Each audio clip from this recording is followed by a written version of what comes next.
In one word, it's a super hit movie. Trailer ట్రెమెండస్గా ఉంది.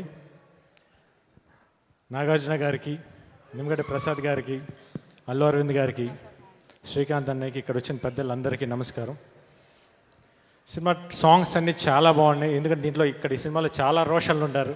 ముగ్గురు, ఇప్పుడు నేను చూసి కూర్చొని ముగ్గురు రోషన్స్ ఉన్నారు. ఒకరి కోటి గారి అబ్బాయి, ఒకటి శ్రీకాంత్ గారి అబ్బాయి, ఇంకోటి కనకాల గారి అబ్బాయి, మనవాడు. సేమ్ టైం సాంగ్ నాకు అన్నయ్య ఫస్ట్ కొంచెం వినిపించారు ఇంట్లో. సాంగ్స్ అప్పుడే చాలా బాగా నచ్చినాయి, చాలా బాగున్నాయి. స్టోరీ కూడా కొంచెం లైన్ చెప్పారు, చాలా బాగుంది. ది సేమ్ టైం దీంట్లో ఏంటంటే రోషన్ ఫస్ట్ టైం లాంచ్ అవుతున్నాడు. మంచి స్టోరీ, మంచి ప్రొడ్యూసర్స్, మంచి టీంతో లాంచ్ అవుతున్నావు. Definite it's going to be big hit for you. The same time హిట్ని నిలబెట్టుకొని ఇంకా ఫ్యూచర్లో మంచి సినిమాలు చేస్తూ పెద్ద హీరో అవ్వాలని మనస్ఫూర్తిగా కోరుకుంటున్నాను.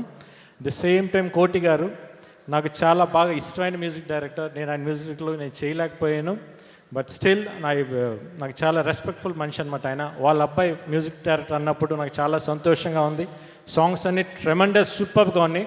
డెఫినెట్గా మన సినిమా చేద్దాం, no doubt. The same time Rajiv గారి అబ్బాయికి, అందరికీ, ఈ సినిమాలో పనిచేసిన వాళ్ళందరి టెక్నీషియన్స్ అందరికీ ఆల్ ది బెస్ట్. డెఫినెట్గా మీ అందరికీ మంచి ఫ్యూచర్ ఉండాలని మనస్ఫూర్తిగా కోరుకుంటాను.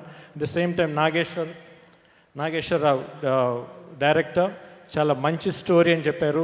జీకే గారు కూడా మంచి కాన్సెప్ట్తోనే వస్తుంది. ఎందుకంటే మా సినిమా ప్రమోషన్స్, ఒక సినిమాని జనాల్లోకి తీసుకెళ్లాలంటే ఆయన బ్రెయిన్ చాలా ఉంటుంది అనమాట. అట్లాంటి డెఫినెట్గా ఈ సినిమాని ఎంత బాగా డెఫినెట్గా ప్రమోట్ చేసి తీసుకెళ్తారని నమ్మకం ఉంది. All the best for the whole Nirmala convent team, for my heart, bottom of my heart. Thank you so much.